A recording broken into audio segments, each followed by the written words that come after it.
We all know that the rapid expansion of technology brings a lot of convenience to people and make our life much more easier. It's amazing how much technology, gadgets, memory sticks, wires, and batteries we have these days until our life really rely on it. However, when these gadgets' useful life come to the end, do you know where or the place they belong to?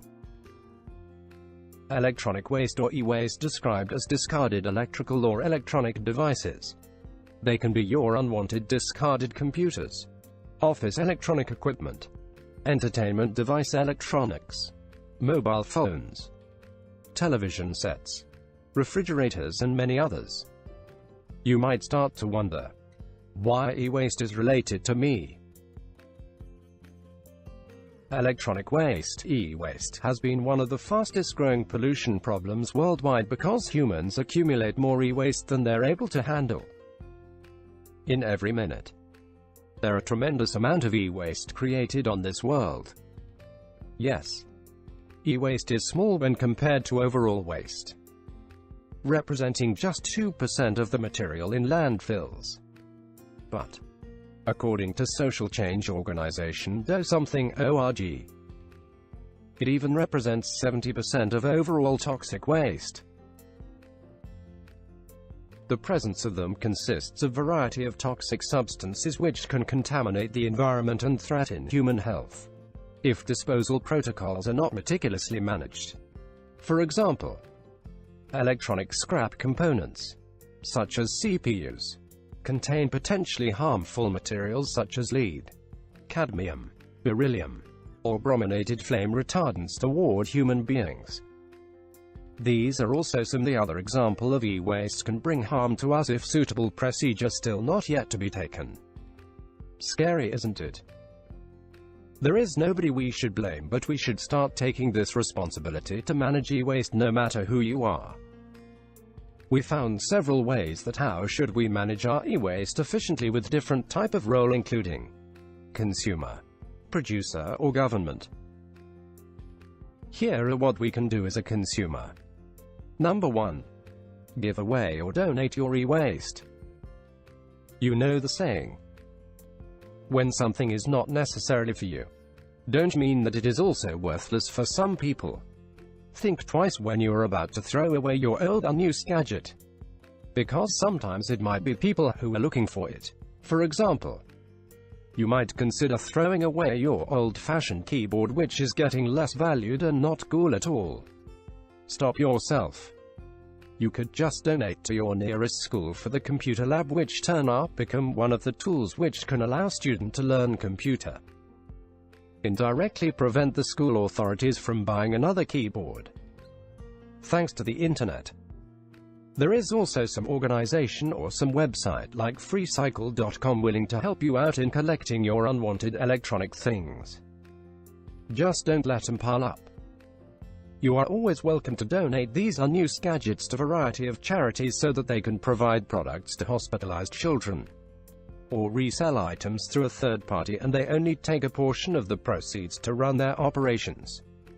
As with selling or swapping, be sure there is no confidential or personal information left on the devices.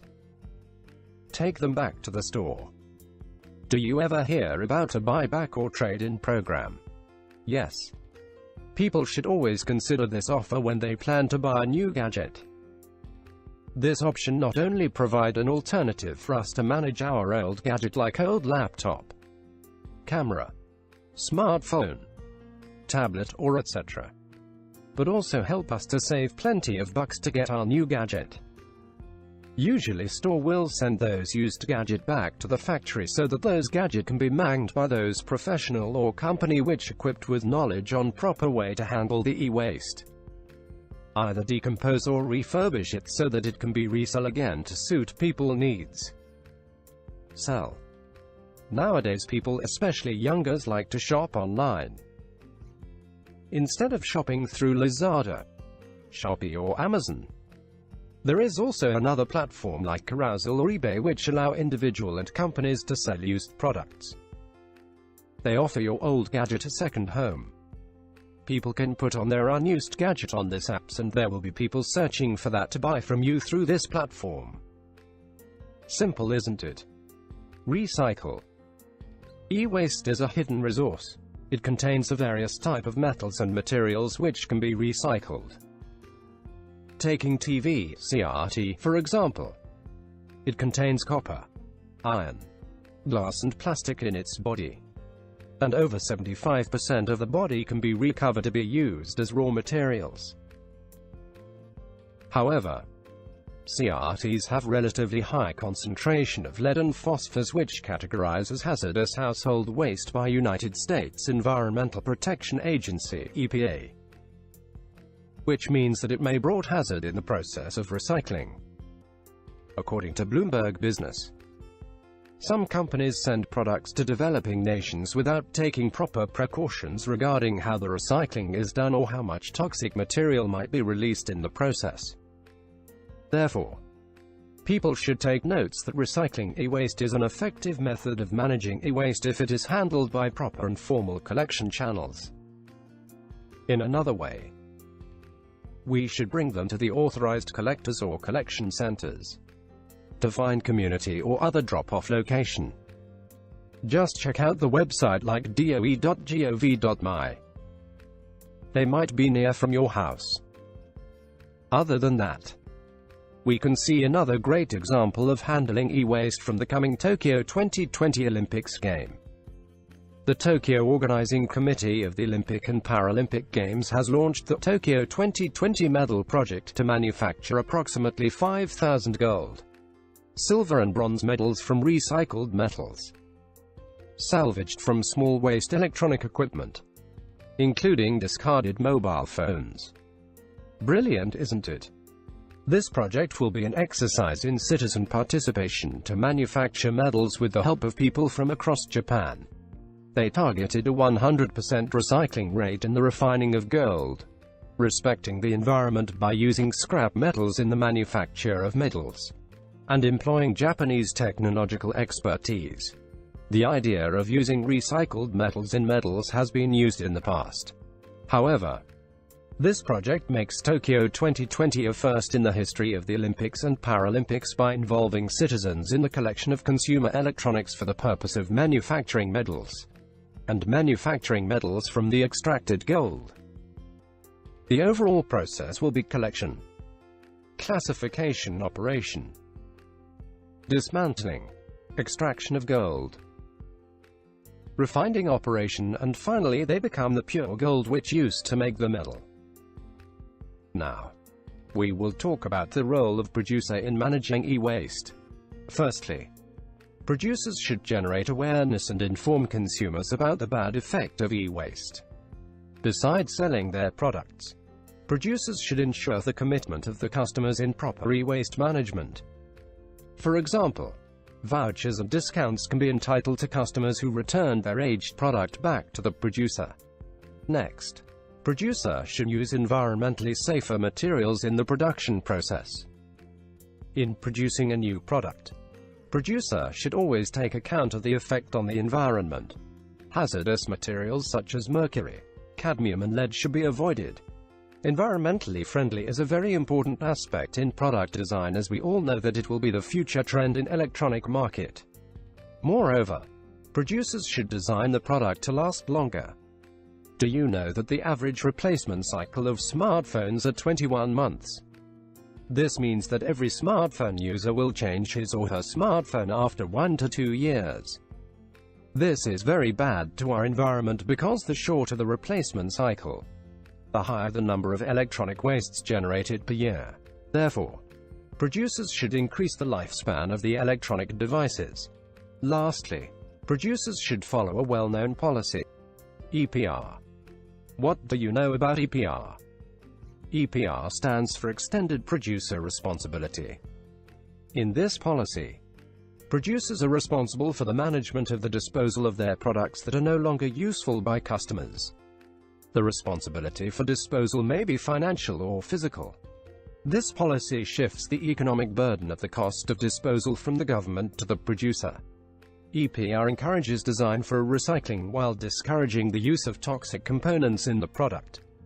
In order to execute the disposals of their products, producer can either of physically collecting the products at the end of their life, or set up such collection centers to collect waste from individual, or by using a producer responsibility organization, PRO. What is PRO? A PRO is a third-party organization that collects and processes material. The PROs bear the operational responsibility of ensuring the proper management of e-waste. With a PRO, producers do not need to take back the product themselves but instead support the process financially. As we can see, this policy is very effective towards e-waste management. Now, let's dive into the e-waste management system in Switzerland. What do you know about Switzerland? Switzerland is known as a high-end consumer market for electronic and electrical products. One of the most famous electronic company founded in Switzerland is Logitech. In Switzerland, there are 4 PROs, all of which are not-for-profit organizations. SWIC, a Recycling Guarantee, and Swiss Foundation for Waste Management are the 2 largest PROs. Before the legislation, both SWICO and Sense had established a collection, disposal and financing system. The e-waste management system in Switzerland can be viewed from few angles. Firstly, the federal government plays the role of an overseer, framing the basic guidelines and legislation.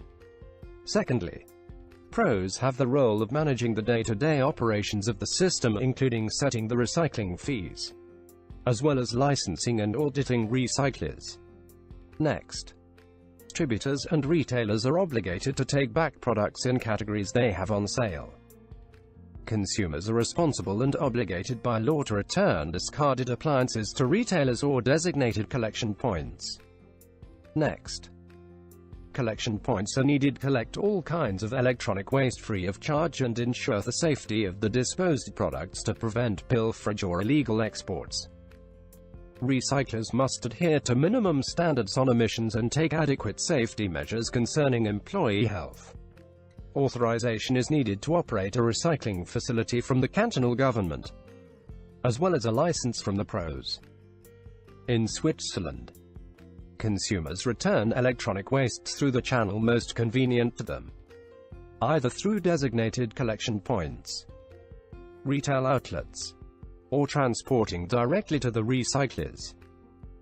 From the collection points such as railway stations and community collection centers, the material is transported to dismantling facilities to disassemble and decontaminate the e-waste by extracting the most toxic components in a safe and protected manner.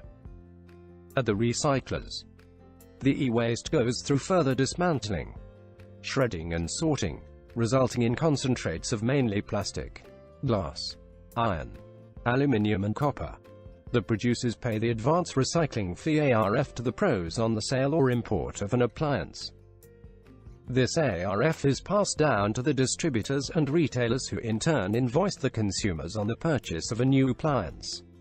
The ARF is used to pay for the entire system for collection, transport, dismantling, decontamination and recycling of the disposed appliances. Advance recycling fee collected in the present are used to pay for appliances purchased in the past and being disposed of now.